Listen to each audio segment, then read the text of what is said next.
What if I tell you, sun जिसकी light और energy की वजह से हमारी दुनिया कायम है, वो ही हम ह्यूमंस के ही एक्सटेंशंस का मेजर कॉज बन जाए, और वो भी बहुत जल्द हो जाए, like in year 2025। What's up guys, मैं हूँ Bobby and in this video we are gonna talk whether the year 2025 is the end of human civilisation. क्या साल 2025 में दुनिया के अंत की शुरुआत हो जाएगी? ये सब कुछ डिटेल्स में जानने के लिए पूरी वीडियो में बने रहिएगा। So without further ado, let's start the video. हमारी पृथ्वी हर रोज एक या दो ऐसी सोलर फ्लेयर्स को एक्सपीरियंस करती है जिनसे प्रोड्यूस होने वाली एनर्जी मिलियंस वॉल्केनिक इरप्शंस के बराबर होती है। लेकिन अर्थ के around present strong magnetic fields की वजह से ये हमारे एटमॉस्फेयर में इंटर नहीं कर पाती है। बट रिसेंटली नासा, जो कि वर्ल्ड की सबसे सक्सेसफुल स्पेस रिसर्च ऑर्गेनाइजेशन है, इसके मुताबिक ईयर 2025 में अब तक का सबसे पावरफुल सोलर फ्लेयर हमारी धरती से टकराने वाला है। एंड डू यू नो इस कोलिजन से ऐसा क्या होगा? वेल, नासा के हिसाब से तबाही का एक ऐसा नया मंजर शुरू होगा। सभी जगह सिर्फ और सिर्फ आग की लपटें फैली होंगी और अर्थ एक बार फिर से आग के गोले में तब्दील हो जाएगा।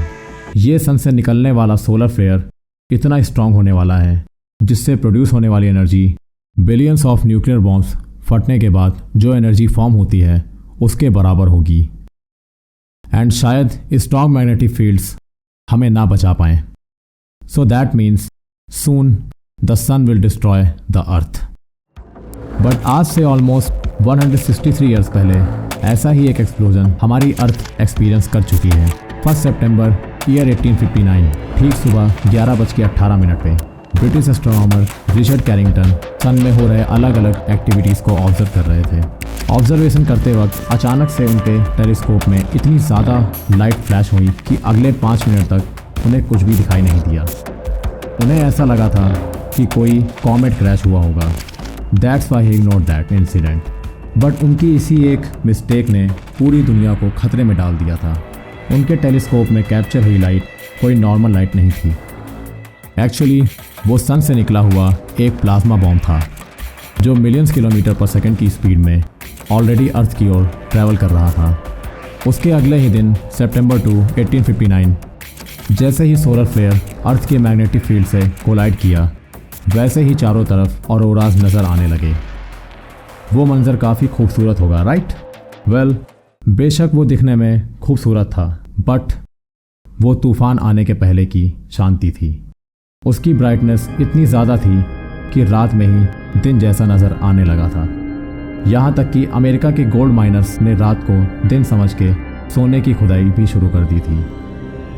और फिर स्लोली सोलर फ्लेयर के चार्ज पार्टिकल्स जब अर्थ के एटमॉस्फेयर में इंटर हुए, वैसे ही सभी electrical appliances, electrical poles, transformers और टावर्स ने आग पकड़ ली।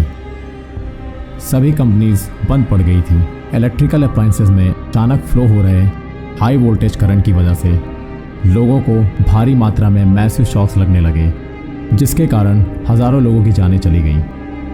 हॉस्पिटल्स में इलेक्ट्रिसिटी ना होने की वजह से 30,000 से भी ज़्यादा लोगों की जानें चली गईं। कुछ वक्त बीतने के बाद इलेक्ट्रिकल फ्लो इतना ज़्यादा हो गया था कि बहुत सी प्लेसेस पर इलेक्ट्रिकल अप्लायंसेस प्लग्ड इन ना होने के बाद भी अपने आप वर्क कर रहे थे। एंड स्लोली इस तरह से डिस्ट्रक्शन इंक्रीज होता गया and world has gone into the darkness. उस सोलर फ्लेयर की एनर्जी इतनी भी पावरफुल नहीं थी एज़ कम्पेयर टू जो 2025 में सोलर फ्लेयर प्रोड्यूस होने वाली है। फिर भारी मात्रा में लोगों को नुकसान हुआ। तब के टाइम में इलेक्ट्रिकल अप्लायंसेस इतने ज़्यादा मात्रा में नहीं हुआ करते थे। बट अगर आज की बात की जाए तो 87% दुनिया इलेक्ट्रिसिटी पर ही चल रही है। एवरीवेयर स्मॉल गैजेट से लेके बड़ी बड़ी मशीनों तक सब कुछ इलेक्ट्रिसिटी से ही चलता है। जैसा कि मैंने बताया, नासा के अनुसार अभी आने वाला सोलर फ्लेयर 1859 में आए सोलर फ्लेयर से 100 टाइम्स ज़्यादा बड़ा होने वाला है। जैसे एनर्जी के टर्म्स में कैलकुलेट करने पर it's like 1000 times more impactful होगा। जिन टेक्नोलॉजीज़ पे हम जी रहे हैं, वही टेक्नोलॉजीज़ पोटेंशियली हमारे अंत का कारण बन सकती हैं। नासा ने इन रेडिएशन और सोलर फ्लेयर को स्टडी करने के लिए एडवांस कंपोजिशन एक्सप्लोरर सैटेलाइट को लॉन्च तो किया है, बट जैसे ही वो सोलर फ्लेयर को डिटेक्ट करेगा और इन्फॉर्मेशन हम तक पहुंचाएगा, उस वक्त हमारे पास अर्थ को बचाने के लिए सिर्फ 30 मिनट्स होंगे और इतने कम वक्त में पूरी अर्थ को बचाना is almost impossible. The main reason is its speed. ये सोलर फ्लेयर कैलकुलेशन के हिसाब से मिनिमम 48 करोड़ 28 लाख किलोमीटर पर सेकंड की स्पीड से अर्थ से टकराने वाला है। अब ये आखिर क्यों और कैसे हो रहा है, इसे समझने के लिए हमें सन के कोर में हो रहे रिएक्शन और मूवमेंट्स को समझना पड़ेगा। So this is the core of the sun, जिसमें कॉन्टीन्यूसली न्यूक्लियर फ्यूजन रेडिएशन होते रहते हैं और इसकी वजह से चार्ज पार्टिकल्स भी कॉन्टीन्यूसली मूव करते रहते हैं। Now flow of charge particles को इलेक्ट्रिक करंट कहते हैं, जो कि आपको भले भांति पता होगा। And the presence of electric current is equal to magnetic field. So शुरुआत के कुछ समय के लिए सन की मैग्नेटिक फील्ड लाइन भी नॉर्थ टू साउथ ही ट्रैवल करती हैं, लेकिन सन की इंटेंस ग्रेविटी की वजह से मैग्नेटिक लाइंस अपने आप में ही टैंगल्ड और स्ट्रेच हो जाते हैं और एक नॉट जैसा शेप बना लेती हैं।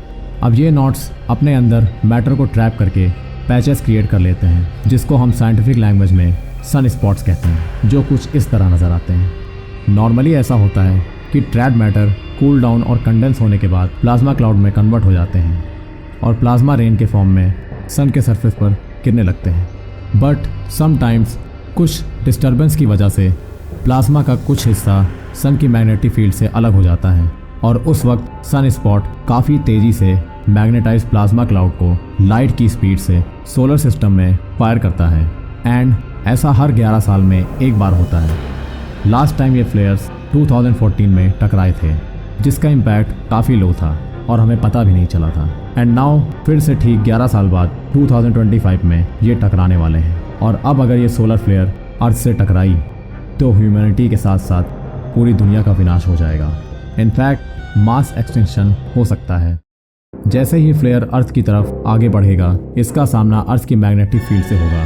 साथ ही ये चार्ज पार्टिकल्स अर्थ के अराउंड ऑर्बिट कर रहे सैटेलाइट से हाई स्पीड से टकराकर सभी सैटेलाइट्स को डैमेज कर देंगे, जिसकी वजह से अर्थ पर आग के गोलों की बारिश होगी। नॉर्मली अगर सैटेलाइट्स का छोटा सा टुकड़ा भी अर्थ पर गिर जाता है तो उससे निकली हुई एनर्जी 3 बिग स्टेट्स को एक साथ तबाह कर देगी। बट यहाँ पे I am talking about 5500 satellites and millions of debris जो अर्थ के अराउंड ऑर्बिट कर रहे हैं। मतलब लिटरली हमारी धरती पर उल्का पिंडों की बारिश हो सकती है। एंड गाइस, आप इसका मतलब क्लियरली समझ सकते हो कि आगे क्या होगा। सपोज हम इससे किसी तरह अगर बच जाएं तो इस मैग्नेटिक स्टॉर्म में फॉर्म हुआ हाई वोल्टेज करंट सभी छोटे बड़े इलेक्ट्रिकल अप्लायंसेस को तबाह कर देगा। अब जब ट्रांसमिशन टावर ही नहीं रहेंगे तो इलेक्ट्रिसिटी ख़त्म हो जाएगी और इसका इम्पैक्ट सबसे पहले पड़ेगा पब्लिक ट्रांसपोर्टेशन और लिफ्ट्स पर। कैन यू इमेजिन कि इलेक्ट्रिसिटी वोल्टेज की वजह से वर्ल्ड में कितनी प्रॉब्लम्स क्रिएट हो जाएगी, जैसे कि कितनी इमरजेंसी सर्विसेज इफेक्ट हो जाएंगी। एंड ऐसा भी एक सिनारियो हो सकता है, काइंड ऑफ सिली सिनारियो, कि लोग लिफ्ट में ही ट्रैप हो जाएं और दम घुटने की वजह से दम तोड़ दें। ये इलेक्ट्रिसिटी आउटेज 1 मंथ से भी ज़्यादा का टाइम ले सकता है और इससे सबसे ज़्यादा लॉस होगा ओवरऑल वर्ल्ड के जीडीपी को। वर्ल्ड में हर काम को करने के लिए हमें इलेक्ट्रिसिटी की नीड होती है। If I talk about top 5 countries जिनका जीडीपी है 48 करोड़, ये तो सिर्फ 5 कंट्रीज़ का आंकड़ा है। देन ओवरऑल कितना लॉस होगा। But let me remind you guys, loss तो हम तब फेस करेंगे ना जब हम जिंदा रहेंगे, क्योंकि सन से आ रहे रेडिएशन का सीधा इम्पैक्ट जीव जंतुओं पे भी दिखने लगेगा। इन रेडिएशंस की वजह से स्किन कैंसर जैसी बीमारियां होने लगेंगी। इम्यून सिस्टम भी पूरी तरह से ख़राब हो जाएगा, जिसकी वजह से हमारी बॉडी बैक्टीरिया और वायरसेस से डिसीज हो जाएगी। एंड इलेक्ट्रिसिटी आउटेज की वजह से कोई मशीन वर्क नहीं करेगी, जिसके कारण एक बिग मास एक्सटिंक्शन होगा। बट क्या सच में ऐसा कुछ होने वाला है? हिस्ट्री में ऐसे ही हुए एक स्ट्रॉन्ग इवेंट ने तबाही के बजाय अर्थ के कई राज पर से पर्दा हटाया था। 774 सेंचुरी में हुए सोलर फ्लेयर एक्सप्लोजन की वजह से एटमॉस्फेयर में कार्बन 14 की मात्रा अचानक से बढ़ गई थी। एक्चुअली हुआ यह था कि कॉस्मिक रेस अर्थ के एटमॉस्फेयर में मौजूद स्टॉर्म के न्यूट्रॉन्स को अलग कर दी थी और फिर ये न्यूट्रॉन्स नाइट्रोजन एटम के साथ कंबाइन होकर कार्बन 14 में कन्वर्ट हो गए थे। उसके बाद ये एटम्स ऑक्सीजन के साथ कंबाइन होकर कार्बन डाइऑक्साइड प्रोड्यूस कर दिए और यही वजह है कि CO2 को एब्जॉर्ब करके प्लांट्स फोटोसिंथेसिस कर पाते हैं। अगर कार्बन 14 की मात्रा नहीं बढ़ती तो प्लांट्स, उन पर जिंदा रहने वाले माइक्रो ऑर्गेनिजम्स, ह्यूमंस, एनिमल्स और सी क्रीचर्स कभी भी इवॉल्व ना कर पाते। सो इस तरह यही सोलर फ्लेयर्स हमारे अर्थ के एवोल्यूशन में हेल्प करते आए हैं। So guys, in the end it's a boon as well as it can be a curse. It's very dangerous for humanity but also very important for organisms to evolve. So आप सबके इस पर क्या thoughts हैं, हमें comment section में ज़रूर बताइएगा। We will be waiting for your point of views. Thank you for watching this video. I hope इस वीडियो से आपने काफ़ी कुछ सीखा होगा। So like, subscribe and share. See you guys on our next video.